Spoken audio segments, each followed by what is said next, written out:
అది అంతులేని సువిశాల విశ్వం. అనేక విశేషాలకు వింతలకు నిలయం. అంతేనా, అంతు చిక్కని రహస్యాలకు కూడా కేంద్రం.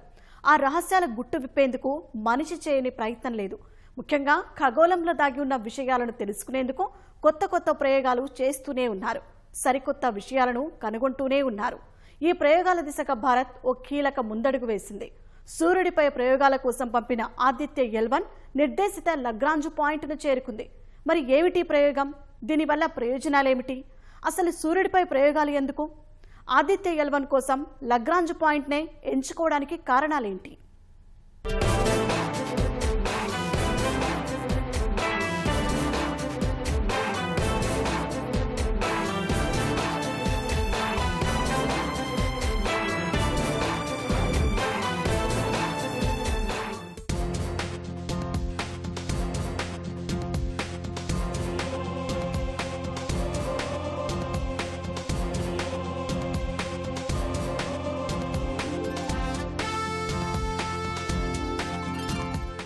అంతరిక్ష ప్రయోగాలంటే ఒకప్పుడు అగ్రరాజ్యాలైన అమెరికా, రష్యాల పేర్లే గుర్తుకు వచ్చేవి. కానీ కాలం మారింది. భారత్ కూడా ఆ జాబితాలో చేరింది. ప్రపంచంలో మరెవరికీ సాధ్యం కాని రీతిలో క్లిష్టతర చంద్రుడి దక్షిణ ధ్రువంపై అడుగుపెట్టి అంతరిక్ష ప్రయోగాల్లో తాము సత్తా చాటగలం అని నిరూపించుకుంది. తాజాగా మరో ఘనతను సొంతం చేసుకుంది.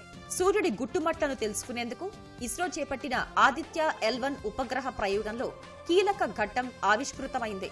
ఆదిత్య L1 నిర్దేశిత లాగ్రాంజ్ పాయింట్ ను చేరుకుంది. హాలో ఆర్బిట్ ఇన్సర్షన్ అనే తుది విన్యాసం ద్వారా శనివారం ఈ ప్రక్రియను భారత అంతరిక్ష పరిశోధన సంస్థ ఇస్రో విజయవంతంగా పూర్తి చేసింది. అత్యంత క్లిష్టతరమైన ఈ విన్యాసాన్ని ఎలాంటి అడ్డంకి లేకుండా ఇస్రో చేసి చూపింది. అంతరిక్ష ప్రయోగాల్లో భారత సత్తాను మరోసారి చాటి చెప్పింది.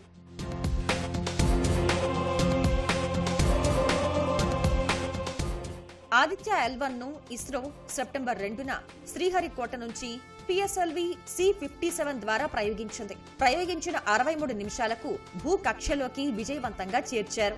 దీంతో తొలి ఘట్టం విజయవంతంగా ముగిసింది. వ్యోమనౌక 16 రోజుల పాటు భూమి చుట్టూ 4 సార్లు తిరిగింది. అనంతరం భూమి ఆకర్షణ శక్తిని దాటుకుని రోదశలోకి వెళ్లి సూర్యుడి దిశగా పయనించింది. అంతరిక్షంలో 127 రోజుల పాటు ప్రయాణించింది.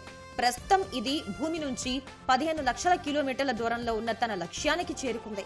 ఈ ప్రాంతం నుంచి గ్రహణాలు సహా ఇతర ఏ అడ్డంకులు లేకుండా సూర్యుడిని నిరంతరం పరిశీలించేందుకు వీలు కలుగుతుంది.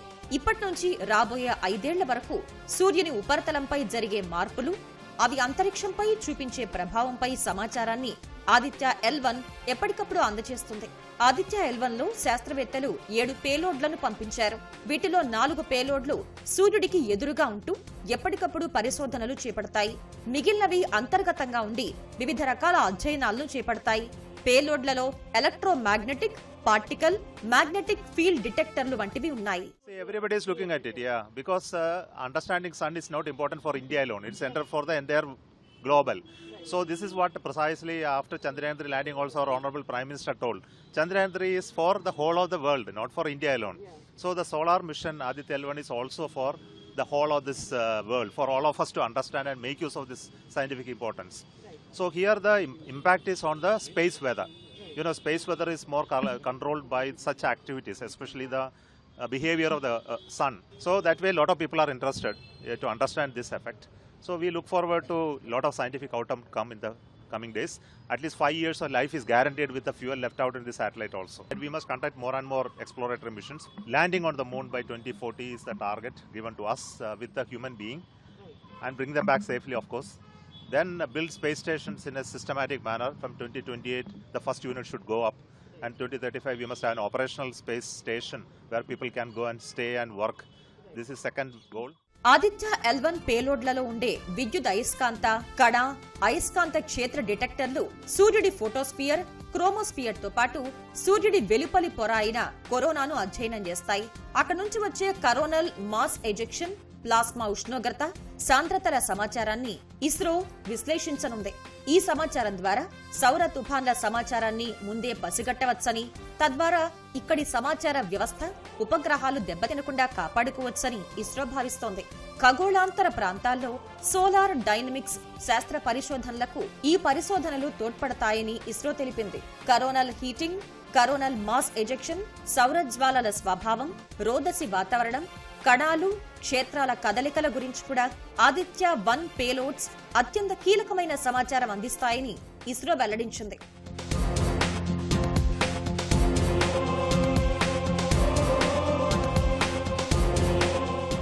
సూర్యుడిపై ప్రయోగాల కోసం ఇస్రో చేపట్టిన తొలి మిషన్ ఆదిత్య-L1 సెప్టెంబర్ 2న ప్రయోగం తర్వాత ఇస్రో ఈ ప్రయోగంలో పలు ప్రక్రియలు చేపట్టింది.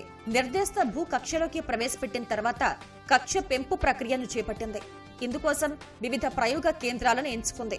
బెంగళూరులోని telemetry, tracking and command network నుంచి కక్ష పెంపు విన్యాసం చేయగా మారిషస్, బెంగళూరు, పోర్ట్ బ్లెయిర్లోని గ్రౌండ్ స్టేషన్ల నుంచి ఇస్రో ట్రాక్ చేసింది. ఇక ఆదిత్య-L1లో అమర్చిన పరికరాలకు అనేక ప్రత్యేకతలు ఉన్నాయి. ఒక్కో పరికరం ఒక్కో బాధ్యతను నిర్వర్తిస్తుంది. విజిబుల్ ఎమినిషన్ కొరోనాగ్రఫీ అనే పరికరం సూర్యుడి దృశ్యాలను చిత్రీకరించడంతో పాటు స్పెక్ట్రమ్ ను రూపొందిస్తుంది.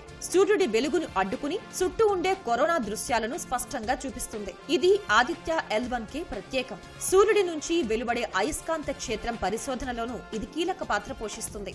Solar ultra violet imaging telescope విద్యుదయస్కాంత స్పెక్ట్రమ్ కు చెందిన అతినీల లోహిత ప్రాంతంలో దృశ్యాలను సేకరిస్తుంది.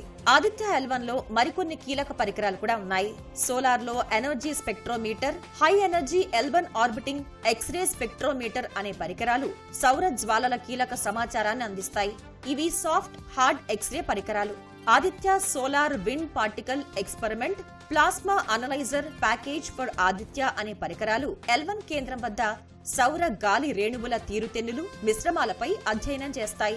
Advanced triaxial high resolution digital మ్యాగ్నెటోమీటర్లు L1 కేంద్రం వద్ద అంతర్గ్రహ ప్రాంతంలో అయస్కాంత క్షేత్రాన్ని అధ్యయనం చేస్తాయి. ఇవి ఇన్సీటు పరికరాలు. ఆదిత్య-L1 టెలిస్కోప్ కు సూర్యుడి మీద ఆయా ప్రాంతాల్లో దృష్టిని కేంద్రీకరించే వినూత్న పరిజ్ఞానాన్ని జోడించారు. హఠాత్తుగా చెలరేగే సౌర జ్వాలలు, తుఫాన్లు వంటి వాటిని పసిగట్టడానికి ఈ టెలిస్కోప్ ఉపయోగపడుతుంది.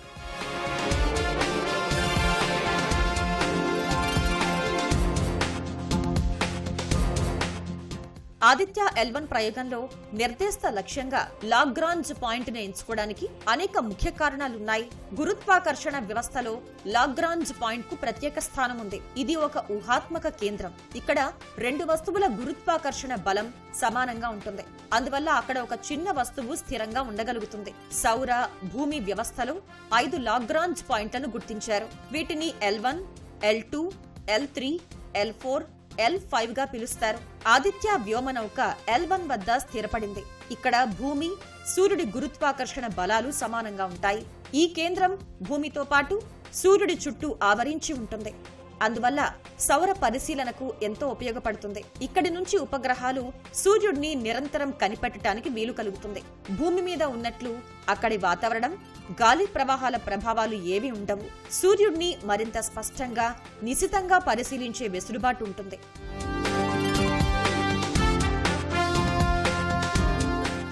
ఆదిత్య-L1 నిర్దేశిత లక్ష్యాన్ని చేరుకున్న నేపథ్యంలో అసలు సూర్యుడిపై అధ్యయనం ఎందుకు అని అనేక మందికి సందేహాలు తలెత్తుతున్నాయి. అధ్యయనం ఎందుకంటే సూర్యుడు భూమికి అత్యంత సమీపంలో ఉన్న నక్షత్రం. అందువల్ల ఇతర నక్షత్రాలతో పోలిస్తే సూర్యుడే పూర్తి స్థాయి అధ్యయనం చేయటానికి అనువుగా ఉంటాడు. సూర్యుడి లోతుపాతుల్ని తెలుసుకుంటే విశ్వంలోని ఇతర నక్షత్రాలను అర్థం చేసుకోవడం తేలిక అవుతుంది. సూర్యుడిపై అనేక విస్ఫోటనాలు, సౌర తుఫాన్లు సంభవిస్తూ ఉంటాయి. అనంతమైన శక్తి ఉద్భవిస్తుంది. ఇది మన వైపు వస్తే భూమి సమీపంలోని వాతావరణంలో అనేక మార్పులు సంభవిస్తాయి. సౌర తుఫాన్ల ప్రభావంతో కొన్నిసార్లు ఉపగ్రహాలు దెబ్బతినటం తరచూ వింటూ ఉంటాం. వీటిని ముందుగానే గుర్తిస్తే ముప్పుల్ని తప్పించుకోవచ్చు. పాలపుంతలో ఇతర నక్షత్రాల చుట్టూ తిరిగే నివాస యోగ్యమైన గ్రహాలను గుర్తించడానికి సౌర భూమి వ్యవస్థ చాలా కీలకం. Which have become very important for us now because we have a huge stake in the space. We have several satellites in the space, so it's important for us to understand the various phenomena associated with solar winds or the so-called solar storms happening from time to time. So at the same time, so what I think very much like Chandrayaan, the findings that we gather from here are being very impatiently or very curiously being looked forward to by the rest of the world, particularly those who are very much into the space missions. సూర్యుడిపై పరిశోధనల వల్ల ఇంకా అనేక ప్రయోజనాలున్నాయి. అతినీలలోహిత కాంతి cancer వంటి జబ్బులకు కారణమవుతుంది. కాబట్టి దీన్ని ozone పొర అడ్డుకోవడం చాలా కీలకం. సూర్యుడిని అధ్యయనం చేయాలంటే అన్ని రకాల విద్యుత్ అయస్కాంత తరంగ దైర్ఘ్యాలు అవసరం. ముఖ్యంగా అతినీలలోహిత కాంతి అత్యవసరం. ఇక్కడే ఆదిత్య L1 వంటి అబ్జర్వేటరీలు ప్రాధాన్యం సంతరించుకుంటాయి. ఇది అంతరిక్షంలో నుంచి సూర్యుడి అన్ని తరంగ దైర్ఘ్యాలను పరిశీలిస్తుంది. ఇలా నిరంతర పరిశోధన వల్ల చాలా ప్రయోజనాలు ఉన్నాయి. పగలు రాత్రి మబ్బులు పట్టి ఉండడం వంటి కారణాల వల్ల సూర్యుడిని భూమి నుంచి అధ్యయనం చేయడం సాధ్యం కాదు. అలాగే సౌర గాలి రేణువులు, అయస్కాంత క్షేత్రం, సూర్యుడి నుంచి అంతరగ్రహ వ్యవస్థ ఎలా పనిచేస్తుందో తెలుసుకోవాలంటే భూమి అయస్కాంత క్షేత్రం ప్రభావం పడని చోట నుంచే పరిశీలించాల్సి ఉంటుంది. ఇందుకు ఆదిత్య L1 తోడ్పడుతుంది.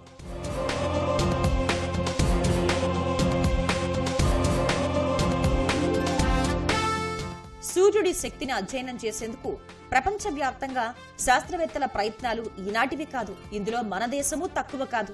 సౌర పరిశోధన, సౌర ఫిజిక్స్ లో భారత్ చరిత్ర చాలా గొప్పది. సూర్యుడిలో హైడ్రోజన్ తర్వాత అత్యంత భారీ మూలకమైన హీలియం ను గుర్తించింది మన దేశంలోనే. అది మన తెలుగు నేలపైన. జూల్స్ జాన్సన్ అనే ఫ్రెంచ్ శాస్త్రవేత్త 1868లో సూర్యగ్రహణం సందర్భంగా గుంటూరులో దీన్ని కనుగొన్నారు. మన దేశంలో సూర్యుడు మన వాతావరణం మీద ఈ నక్షత్రం చూపించే ప్రభావాన్ని అధ్యయనం చేయడానికి కొడైకెనాల్ సోలార్ అబ్జర్వేటరీని ఏర్పాటు చేశారు. ఇది 1901 నుంచే సూర్యుడిని పరిశీలిస్తూనే ఉంది. సూర్యుడి మీద నిర్వహించే సుదీర్ఘ అధ్యయనాల్లో ఇది కీలక పాత్ర పోషిస్తోంది. రాజస్థాన్లోని ఉదయ్పూర్లో 1970లో ఒక అబ్జర్వేటరీని నెలకొల్పగా లద్దాఖ్ లో నేషనల్ లార్జ్ సోలార్ టెలిస్కోప్ నిర్మాణానికి ఏర్పాట్లు జరుగుతున్నాయి. ప్రస్తుతం మన దేశంలో ఉన్న సౌర టెలిస్కోప్ల కంటే ఇది మరింత అధునాతనమైంది. తాజాగా L1 విజయం ఈ ప్రస్థానాన్ని మరింత ముందుకు తీసుకువెళ్లనుంది. గత ఏడాది చంద్రయాన్-3 ప్రయోగ విజయంతో భారత కీర్తి పతాక అంతర్జాతీయ వేదికపై సమున్నతంగా ఎగిరింది. మరే దేశానికి సాధ్యం కాని రీతిలో క్లిష్టతరంగా భావించే చంద్రుడి దక్షిణ ధ్రువంపై ల్యాండర్ ను విజయవంతంగా దించింది భారత్. ఆ విజయాన్ని ఆస్వాదిస్తూ ఉండగానే ఆదిత్య L1 ప్రయోగం విజయవంతమైంది. ఇది కూడా భారత ప్రతిష్టను మరింత పెంచింది. ఈ విజయం మరిన్ని ప్రయోగాలకు స్ఫూర్తినివ్వనుంది. భారత శాస్త్రవేత్తల్లో సరికొత్త ఉత్సాహాన్ని నింపింది ఈ ప్రయోగం. ఇలాంటి ప్రయోగాలు మరిన్ని జరగాలని, ప్రపంచంలో భారత్ పేరు మరింత మారుమోగిపోవాలని అందరి ఆకాంక్ష.